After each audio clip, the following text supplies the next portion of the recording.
As we all know, it is difficult to negotiate with other people. It can be stressful and confusing, and in the end, we often walk away with a less than perfect outcome, or perhaps with no outcome at all. We know how difficult it can be to prepare. It is time consuming and requires careful analysis of information. It is also difficult to build relationships with people we have just met. It is especially hard to create mutual feelings of trust in a short period of time. And then we have to figure out what information to share and what questions to ask, realizing that if we share too much, the other party might take advantage of us. While if we don't share enough information, we will not be able to work effectively together. And we only have so much time, so we need to ask the right questions.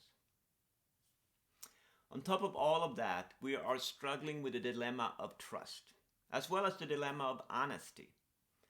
And even if we manage to create a trusting environment where everyone is willing to share information about their interests and constraints, at some point we have to stop creating value and actually start to claim some value, which is another point where the negotiation can break down as it becomes competitive once again.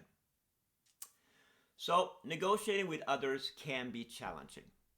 However, I want you to now recognize that all the challenges and difficulties mentioned already exist when two people from very similar backgrounds meet to negotiate. That is, it is this difficult even when two people share basic values and who operate according to similar social norms get together to resolve some conflict or achieve some mutually beneficial outcome. Now, I want you to try to imagine how much more difficult it will be to negotiate with someone who don't necessarily share your basic values and whose social norms, that is, whose social rules that prescribe what is appropriate behavior in a particular situation, is very different from your own. These differences can be both large and small, ranging from whether or not to shake hands, or how to use titles and names, or when to arrive to a meeting, or even the meaning of a contract. Actually, the list goes on and on and on.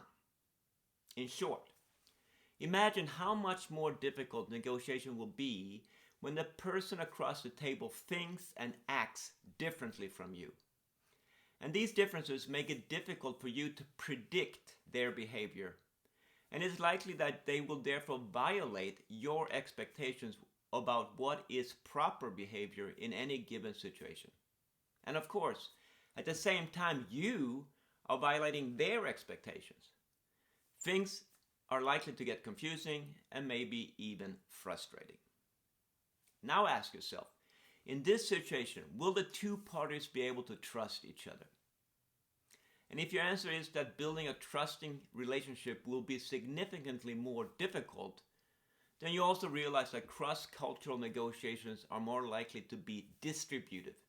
It will be more likely or more difficult to work together in a cooperative and integrated way, which in turn means that agreements might be inferior.